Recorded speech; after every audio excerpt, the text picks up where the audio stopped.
कोई और संभालेगा, तुम्हारी थार को कोई और चलाएगा, तुम्हारे बेडरूम में कोई और सोएगा। ओ मेरी प्यारी माँ और बहनों, कपड़ों और जेवरात के पीछे भागने वाली हो, ओ मेकअप के पीछे भागने वाली हो, अपने चेहरे पर तरह तरह की क्रीम और पाउडर लगाने वाली हो। ओ मेरी बहनों, एक दिन आएगा तुमको कफनाया जाएगा, उस दिन तुम्हारे चेहरे पर कोई फाउंडेशन नहीं लगाया जाएगा, कोई फेस क्रीम नहीं लगाई जाएगी, कोई फेस पाउडर नहीं लगाया जाएगा, तुम्हारे होठों पे कोई लिपस्टिक नहीं लगाई जाएगी। ओ मेरी प्यारी माँ बहनों, तुम्हें मामूली पानी में नहलाया जाएगा, कोई साबुन भी इस्तेमाल नहीं किया जाएगा, नॉर्मल तुमको नहलाया जाएगा। हाय हाय मेरी बहनों, मेरी माओ, जरा सोचो, तुम दुनिया में कपड़ों पर नाज करती हो, अरे मरने के बाद तुम इतनी बेबस हो जाओगी, तुम्हारा कपड़ा भी तुम अपने से उतार नहीं पाओगी, तुम्हारा कपड़ा भी कोई और उतारेगा, कैंची से काट करके तुम्हारे कपड़े को बदन से जुदा किया जाएगा। और ये खूबसूरत शरीर, ये खूबसूरत बदन मिट्टी में मिल जाएगा। मेरे प्यारे साथी, मिन्हा खलकनाकुम, इसी मिट्टी से हमने तुमको पैदा किया है, वमिन्हा नुखरिजुकुम, और इसी मिट्टी से हम तुम्हें निकालेंगे, वफीहा नुईदुकुम तारतन उखरा, और इसी मिट्टी में दोबारा तुमको डालेंगे। मिट्टी से पैदा किए गए और मिट्टी में दफनाए जाओगे, और इसी मिट्टी से कयामत के दिन निकाले जाओगे। ये इंसान की हकीकत यही है मेरे साथ, मिट्टी से पैदा हुआ है, मिट्टी में जाएगा, और कयामत के दिन मिट्टी से निकलेगा, सब ठाट पड़ा रह जाएगा। जब लाद चलेगा बच्चा, वो कयामत का दिन कैसा होगा? अल्लाह कुरान के 30वें पारे में फरमाता है, इज़ा शम्सु कुव्विरत, जब सूरज को लपेट दिया जाएगा। आज सूरज की गर्मी से सोलर पावर बनाया जा रहा है, बड़े बड़े शहरों में पूरा कारखाना सोलर पावर से चल रहा है, पूरे रेलवे स्टेशन सोलर पावर से चल रहे हैं। इतनी शक्ति है सूरज के अंदर, इतनी ताकत है सूरज के अंदर, उसके पावर से आज बिजली बन रही है, सोलर पावर बन रहा है। गौर करो, ये सूरज लपेट दिया जाएगा। इज़ा शम्सु कुव्विरत वइज़न नुजूमुन कदरत, और सितारे बेनूर हो जाएंगे, सितारों की रोशनी छीन ली जाएगी। वइज़ल जिबालु सुय्यरत, ये बड़े बड़े पहाड़ जिनको तोड़ करके आज इंसान रास्ता बना रहा है, ये रुई के गाले की तरह हवा में बिखेर दिए जाएंगे। वइज़ल इशारु उत्तिलत, और 10 माह की गाभिन ऊँटनियों को लोग अपने हाल पे छोड़ देंगे। 10 माह की गाभिन ऊँटनी की भी कोई सुरक्षा करने वाला, कोई देखभाल करने वाला नहीं होगा। ये कयामत का दिन होगा मेरे साथियों। अब आइए जरा उस आयत की तरफ जो खुतबा मसूना में मैंने आपके सामने पढ़ी थी। या अय्युहन्नासु तक़ू रब्बकुम इन्न ज़लज़लतस्साअति शैउन अज़ीम। ऐ लोगों, अपने परवरदिगार से डरो, कयामत के दिन का जलजला बड़ा खतरनाक होगा। यौम तरौनहा तज़लु कुल्लु मुर्ज़ियतिन अम्मा अर्दात, उस दिन तुम देखोगे कि दूध पिलाने वाली माँ भी अपने बच्चे से गाफिल हो जाएगी। दुनिया में माँ से ज्यादा कोई मोहब्बत नहीं करता है अपने बच्चे से, जितनी मोहब्बत एक माँ करती है अपने बच्चे से। मध्य प्रदेश में एक हादसा हुआ, एक पानी का जहाज पानी में डूब गया, उसमें एक औरत जिसने लाइफ जैकेट पहना हुआ था, अपने बच्चे को बचाने के लिए वो औरत डूब गई, मर गई। वो चाहती, उसके पास लाइफ जैकेट था, वो अपने आप को बचा सकती थी, मगर अपने बच्चे को बचाने के लिए वो औरत मर गई, खुद भी मर गई, बच्चा भी मर गया। और जब उस औरत की लाश मिली थी तो मीडिया ने उसका फोटो दिखाया। उस औरत ने अपने मासूम बच्चे को मरने के टाइम भी सीने से लगाया था। ये माँ होती है मेरे प्यारे साथ। माँ मर जाएगी मगर अपने बच्चे के साथ कभी बेवफाई नहीं करती है, मगर ये बच्चे होते हैं जो वक्त आने पर माँ के साथ और बाप के साथ बेवफाई करते हैं। मेरे नौजवानों, बड़े फख्र से लोग कहते हैं मुझे इतने बेटे हैं, इतने बेटे हैं, और बेटियों को लोग हकीर समझते हैं। और वक्त आता है तो बेटे अपने माँ बाप को रोटी तक नहीं देते, और बेटी तो बेचारी अपने माँ बाप को जन्नत तक पहुंचाने का काम करती है मेरे साथ। इसलिए कभी बेटी को हकीर मत समझना। अभी सदलपुर में मुझे एक निकाह पढ़ाना था, चूंकि यहाँ आने में लेट हो रहा था, मैं निकाह नहीं पढ़ा पाया। और जिनकी लड़की की शादी थी उन्होंने बड़े प्यार से बुलाया था, मैं वहां गया। उन्होंने कहा मौलाना मुझे 11 बेटियां हैं, 11 बेटियों के बाद अल्लाह ने एक बेटा दिया है। मैंने कहा क्या करते हैं आप, सरकारी नौकरी में है क्या, बिजनेसमैन है क्या? बोले नहीं मौलाना, खेती बाड़ी करते। खेती बाड़ी करने वाला इंसान 11 बेटियों का बाप है और चेहरे पर सुकून है। मेरे प्यारे साथियों, कोई टेंशन और कोई फिक्र नहीं है। इसलिए औलाद वालों, अल्लाह से सिर्फ औलाद ना मांगा करो, अल्लाह से नेक औलाद मांगा करो। कयामत के दिन दूध पीते बच्चे को मां छोड़ के भाग जाएगी। वततो कुल्लु ज़ाति हमलिन हमलहा, और भय का यह आलम होगा, डर का यह आलम होगा कि प्रेग्नेंट औरतों का हमल साकित हो जाएगा, गिर जाएगा, उनके पेट का बच्चा खत्म हो जाएगा, डर की वजह से, दहशत की वजह से, खौफ की वजह से। वतरन्नास सुकारा, और लोगों के चेहरे पर ऐसी हवाइयां छा रही होंगी, लोगों के चेहरे पर ऐसा खौफ होगा, लोगों के चेहरे पर ऐसा डर होगा, ऐसा लग रहा होगा कि लोग नशे की हालत में हैं। वलाकिन्ना वमा हुम बिसुकारा, लेकिन कोई नशे की हालत में नहीं होगा। वलाकिन्ना अज़ाबल्लाहि शदीद, अल्लाह का अज़ाब बड़ा दर्दनाक होगा। ये कयामत का दिन होगा मेरे साथ। ये कयामत जिसे कुरान में अल कारिया कहा गया, अल कारिया का मतलब अचानक आएगी, बता के नहीं आएगी, अपॉइंटमेंट लेके नहीं आएगी, फोन करके नहीं आएगी, व्हाट्सएप करके नहीं आएगी, मैसेज कर, अचानक आ जाएगी कयामत। अल्लाह के रसूल फरमाते हैं कि एक आदमी अपने जानवर का दूध दूह रहा होगा, बकरी का दूध दूह रहा होगा, गाय का दूध दूह रहा होगा, ऊँटनी का दूध दूह रहा होगा, अभी दूध उसके बर्तन में पहुंचा नहीं होगा, इतने में कयामत आ जाएगी। कपड़े की दुकान पर कपड़ा खरीदने वाला पहुंचा होगा, कपड़ा बेचने वाला अभी कपड़ा नाप रहा होगा, अभी उसने कपड़े का नाप मुकम्मल नहीं किया होगा, अभी सौदा मुकम्मल नहीं हुआ है, अभी कपड़ा लेने वाला कपड़ा नहीं लिया है, अभी कपड़ा बेचने वाले को अमाउंट नहीं मिला है कि इतने में कयामत आ जाएगी मेरे साथी।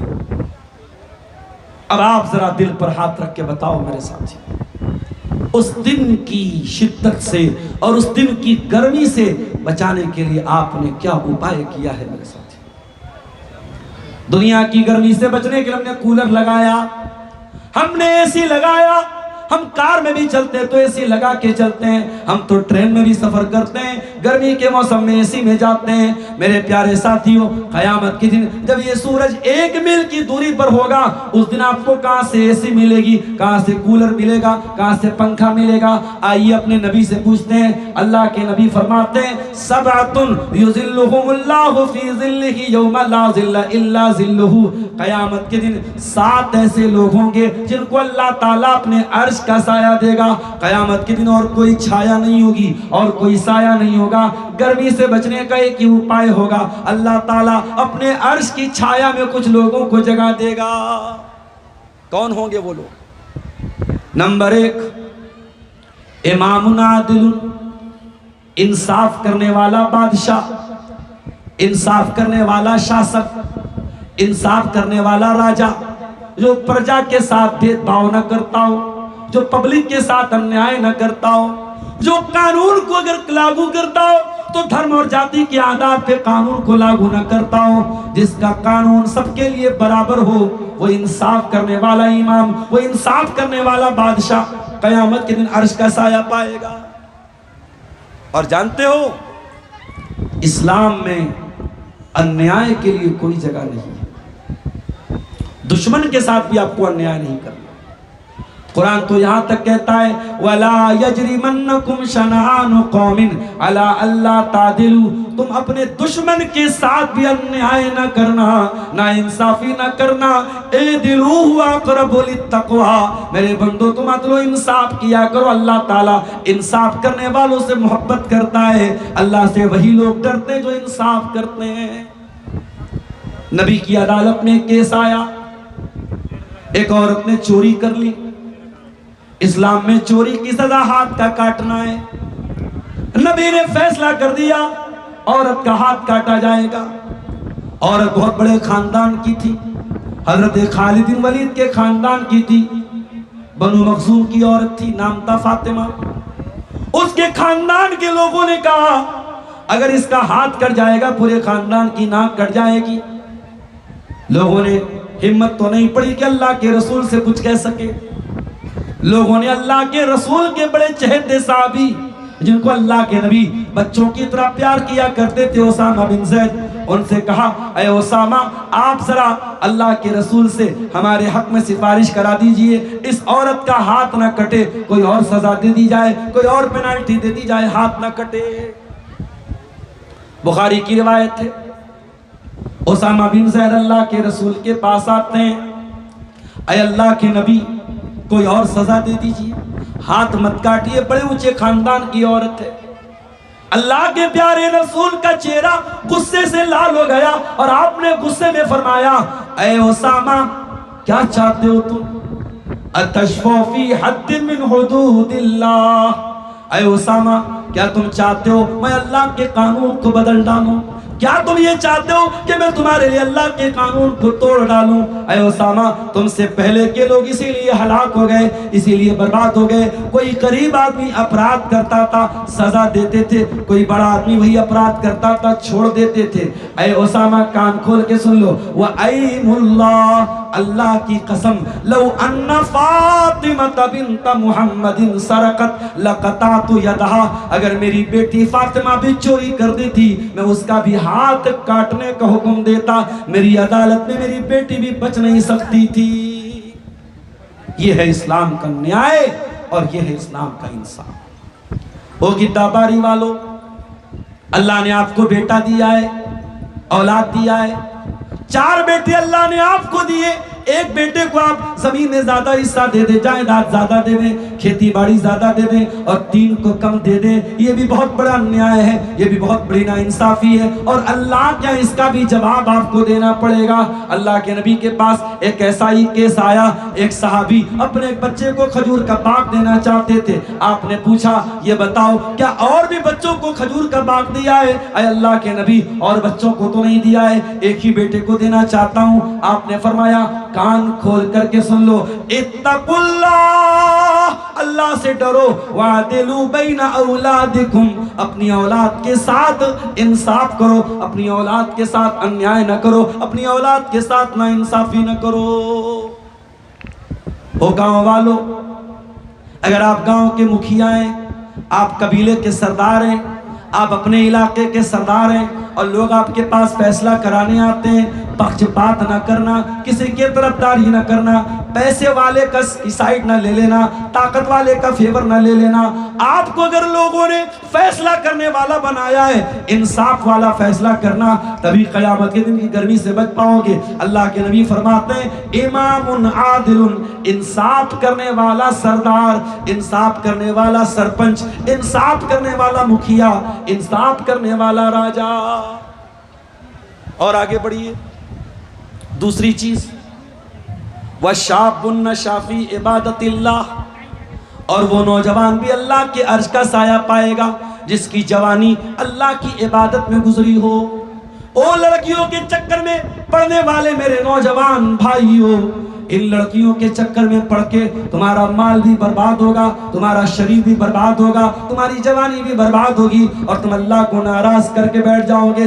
अरे ठीक है, जवान हो गए हो, शादी के काबिल हो गए हो, माँ बाप से थोड़ा काम धंधा करने लगो, थोड़े जिम्मेदार बन जाओ और माँ बाप से कह के शादी कर लो। हराम काम न करो, गलत काम न करो, अपनी जवानी को इधर उधर मुंह मार के बर्बाद न करो। ओ मेरी प्यारी बहनों, खबरदार, सोशल मीडिया के ऊपर किसी प्यार और मोहब्बत के चक्कर में ना पड़ना।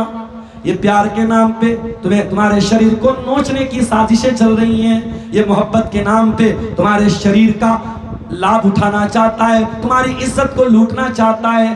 खबरदार इन प्यार और मोहब्बत के चक्करों में न पड़ना, अपनी शर्मगाह की हिफाजत करना, अपनी जवानी की हिफाजत करना।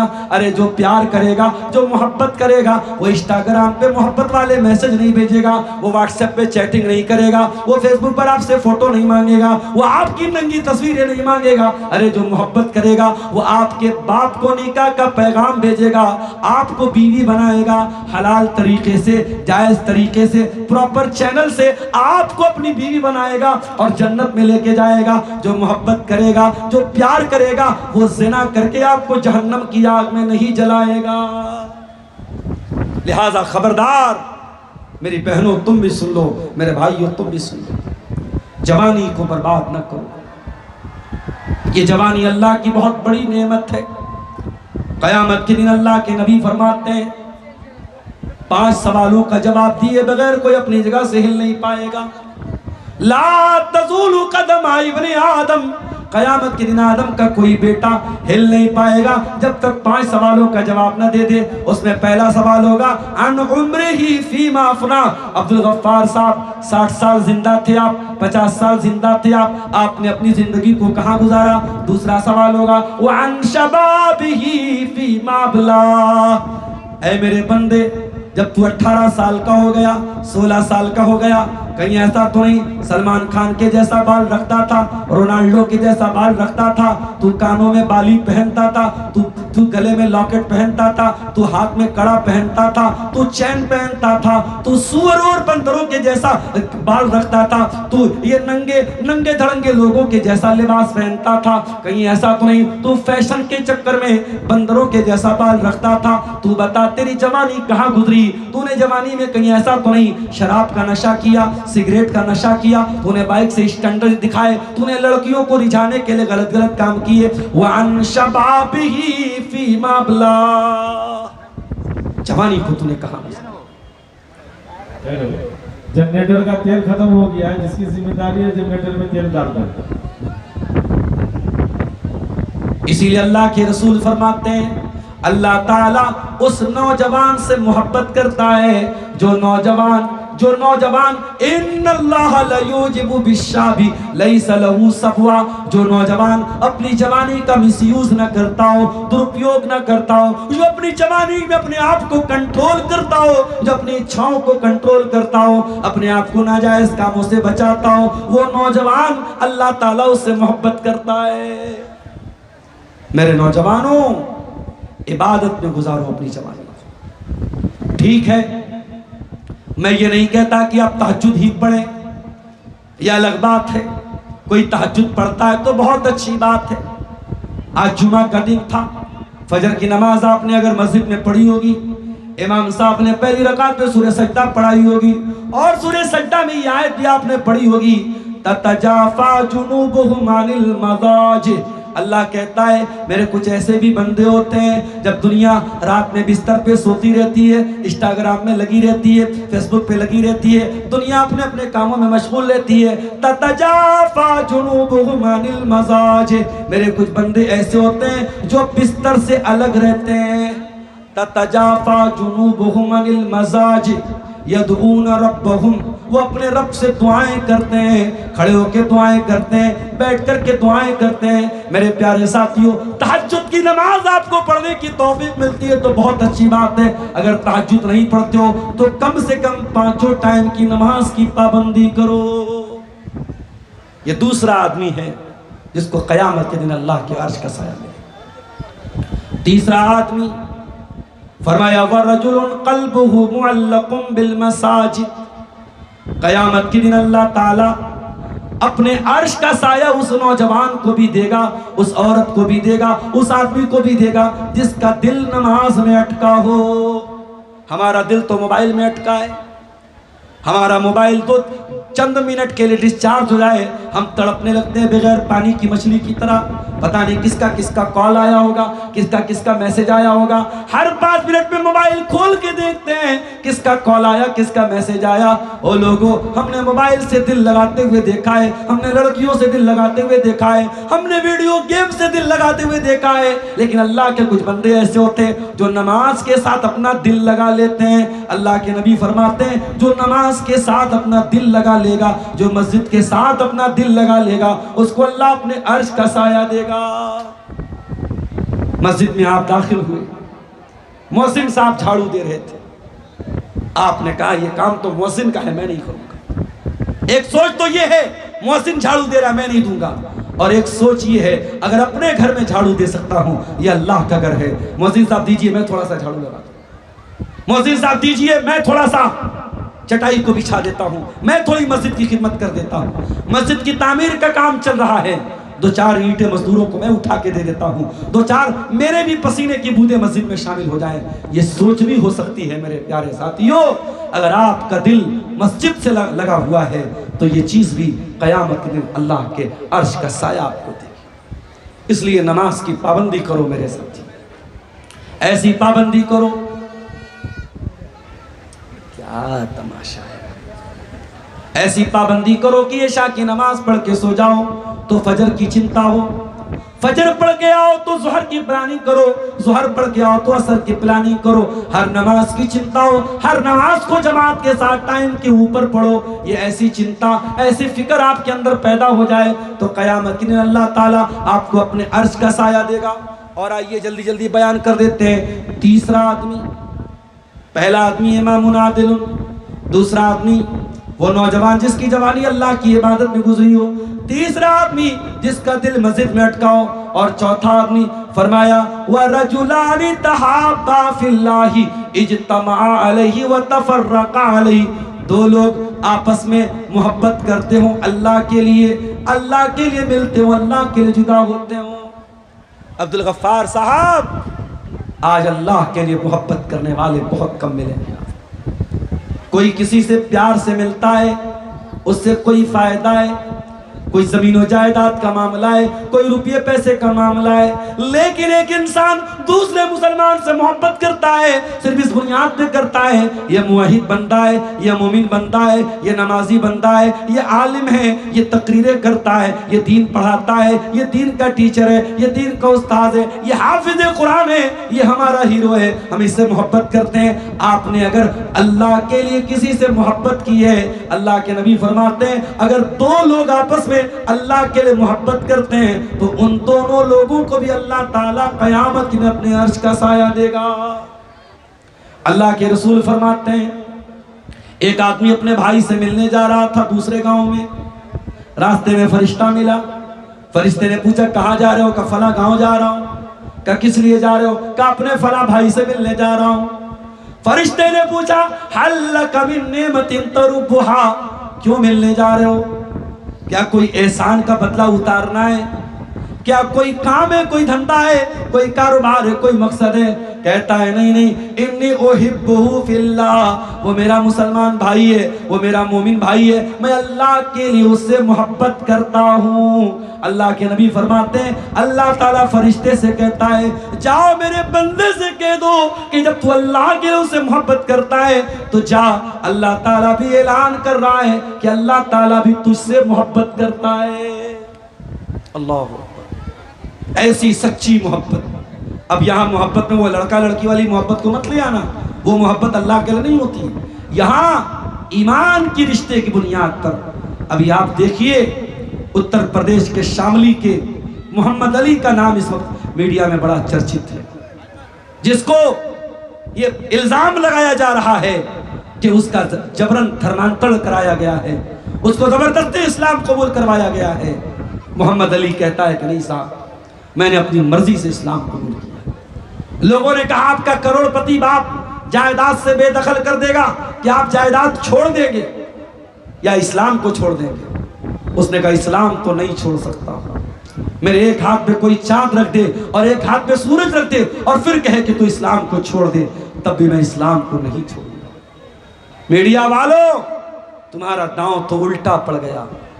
जिस नौजवान के वाक़े को तुमने मीडिया में नफरत फैलाने के लिए फैलाया था, आज वो नौजवान इस्लाम की तबलीग का जरिया बना है। और मुझे अकबर इलाहाबादी का वो शेर याद आ रहा है, इस्लाम की फितरत में कुदरत ने लचक दी है, उतना ही ये उभरेगा जितना कि दबाओगे। इस्लाम किसी के दबाने से न दबा था, न दबा है, न दबेगा इंशाअल्लाह। मेरे अजीजों, मोहब्बत करो तो अल्लाह के लिए करो। मोहब्बत करो तो अल्लाह की। और आगे बढ़िए नंबर 5, वरजुलुन दातु इम्राअतुन ज़ातु मनसिबिन व जमालिन फ़क़ाल इन्नी अख़ाफ़ुल्लाह। और वो नौजवान भी अल्लाह के अर्श का साया पाएगा जिसको कोई पैसे वाली औरत, कोई दौलत वाली औरत, कोई हसीन और जमील औरत, कोई ब्यूटीफुल औरत, कोई स्मार्ट औरत, कोई बहुत खूबसूरत औरत गलत काम की दावत दे, जिना की दावत दे, बदकारी की दावत दे, और वो नौजवान ये कह के ठुकरा दे इन्नी अख़ाफ़ुल्लाह, नहीं नहीं मैं जिना नहीं कर सकता, मैं अल्लाह से डरता हूँ।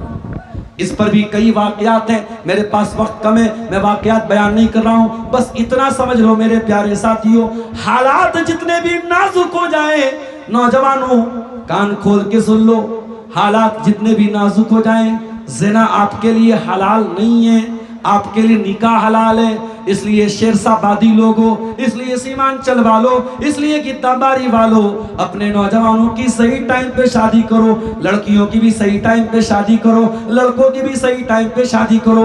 निकाह को इतना आसान बना दो कि जिना मुश्किल हो जाए। मेरे प्यारे साथियों, आज अभी बनारस से एक साहब का फोन आया, एक गरीब परिवार की लड़की की शादी है, मौलाना कुछ मदद करवा दीजिए, गरीब बच्ची की शादी। गरीब परिवार की बेटी की शादी करने के लिए लोगों के सामने हाथ फैलाना पड़े। मेरे प्यारे साथियों, ये कितने शर्म की बात है। हमने लड़कियों को कितना बड़ा बोझ बना दिया कि लड़की का बाप गरीब अगर है और लड़की की शादी करना है तो लोगों से मदद मांगता है, तब जाकर के वो शादी करता है। मेरे प्यारे साथियों, अल्लाह के वास्ते जहेज की लानत को बंद करो, बारात का चक्कर बंद करो, हल्दी और मंगनी का चक्कर बंद करो, सुन्नत तरीके से, सिंपल तरीके से निकाह करो, शादी को आसान करो, तभी जाकर के ज़िना मुश्किल हो पाएगा। नंबर 6, 5 लोग हो गए, 2 चीजें और सुन लीजिए, बात खत्म कर दूंगा। छठा आदमी जो कयामत के दिन अल्लाह के अर्श का साया पाएगा, फरमाया वरजुलुन तसद्दक़ बिसदक़तिन फ़अख़फ़ाहा, जो अल्लाह की राह में सदका दे और इतना चुपके से दे कि बाएं हाथ को भी पता न चले दाएं हाथ ने क्या खर्चा किया। मौलवी साहब, आज तो जब तक चंदे का ऐलान माइक में न हो तब तक कोई चंदा नहीं देता। मैं ये नहीं कहता कि माइक पे चंदे का ऐलान करना गलत है, मगर मेरे प्यारे साथियों, कुछ ऐसा भी दान करके जाओ जो आपको पता हो, अल्लाह को पता हो। कुछ ऐसे भी गरीबों की मदद करके जाओ जो आपको पता हो, अल्लाह को पता हो। हम बहुत गुनाहगार लोग हैं, हम बड़े खताकार लोग हैं, हम अल्लाह को बड़ा नाराज करते हैं। हम जब छुपा करके सदका करेंगे, जब छुपा करके दान करेंगे, अल्लाह के नबी फरमाते हैं इन्ना सदक़त सिर्री तुत्फ़िउ ग़ज़ब रब्बी, जब छुपा करके दान दिया जाता है, जब छुपा करके सदका किया जाता है तो अल्लाह ताला का गुस्सा खत्म हो जाता है, अल्लाह की नाराजगी खत्म हो जाती है। छुपा करके सदका किया। लेकिन हाँ, महिला पंडाल की जो लाइट चली गई है, बराए मेहरबानी बिजली ऑपरेटर से गुजारिश है कि वहां जाकर के उसको जो है दुरुस्त करें। महिला पंडाल की लाइट चली गई है, बिजली ऑपरेटर से गुजारिश है कि वहां जाएं और उसको दुरुस्त करें। मेरे साथियों, छुपा करके सदका करो, ये चीज आपको कयामत के दिन अल्लाह के अर्श का साया देगी। लेकिन हाँ, अभी मकई की खेती आपकी मुकम्मल हुई है, पैदावार हो रही है, धान पैदा होता है, अनाज पैदा होता है, आप अपने अनाज की और खेती का जो ज़कात बनती है, जो उश्र बनता है, उसको आपको छुपा के देने की जरूरत है। उसको आप खुल करके दीजिए, ताकि जो ज़कात नहीं देते हैं, जो उश्र नहीं देते हैं, वो आपकी देखा देखी वो भी ज़कात दें। ज़कात को ओपन करके देना चाहिए ताकि सबको मालूम हो जाए। और आखिरी चीज मेरे प्यारे साथियों, कयामत के दिन की गर्मी से अगर बचना है तो 7वां नंबर क्या है? अल्लाह के नबी ने फरमाया वरजुलुन ज़करल्लाह खालियन फ़फ़ाज़त ऐनाह, वो इंसान जो अकेले में अल्लाह को याद करता हो और उसकी आंखों से आंसू बह जाते हो। अरे पब्लिक के सामने रो दिए तो कौन सा कमाल है, मजमे के सामने आंसू बहने लगे तो कौन सा कमाल है। जाओ कमरा बंद कर लो, लाइट ऑफ कर दो, अल्लाह के सामने हाथ फैलाओ, अपने पापों और अपने गुनाहों को याद करो, और अल्लाह से कहो, अय अल्लाह मैं बड़ा पापी हूँ, मैं बड़ा गुनहगार हूँ, बड़ी खताएं की हैं, बड़ा जुर्म किया है, बड़े अपराध किए हैं, लेकिन परवरदिगार तू रहमान है, तू रहीम है, तू गफ्फार है, तू गफूर रहीम है, तू सत्तारुज़ ज़ुनूब है। परवरदिगार मुझ पर भी अपने करम की वर्षा बरसा दे, मुझ पर भी अपनी रहमत की बारिश नाजिल कर दे, मुझे भी माफ कर दे। मेरे प्यारे साथियों, ये आंसू अगर आंख से निकल गया, इंशाअल्लाह क़यामत के दिन आपको गर्मी नहीं लगेगी। क़यामत के दिन अल्लाह अपने अर्श का साया देगा। अल्लाह के नबी फरमाते हैं, दो आंखें ऐसी हैं जिसको जहन्नम की आग छू नहीं सकती है।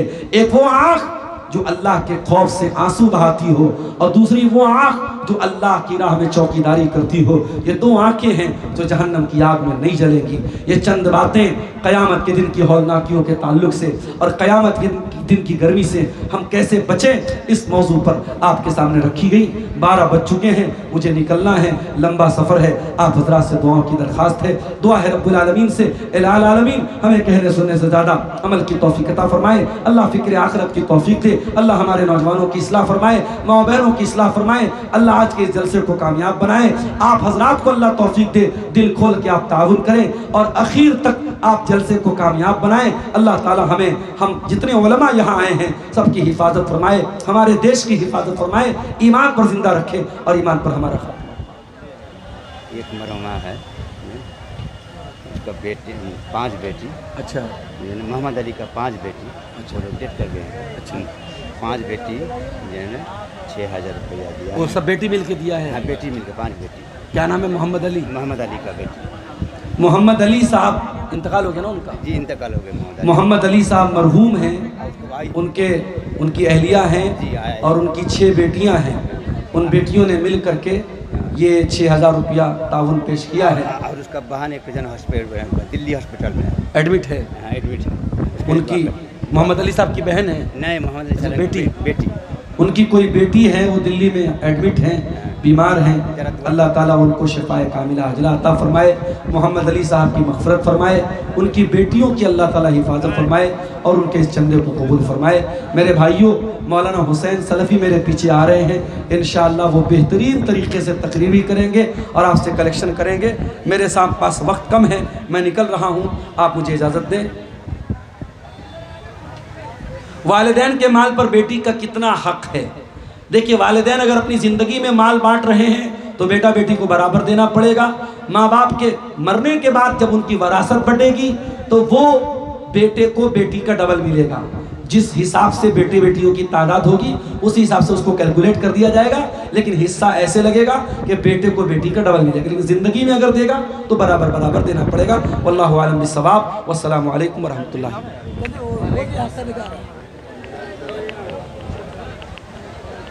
माशाअल्लाह, जज़ाकल्लाह। ये थे फजीलतुश शेख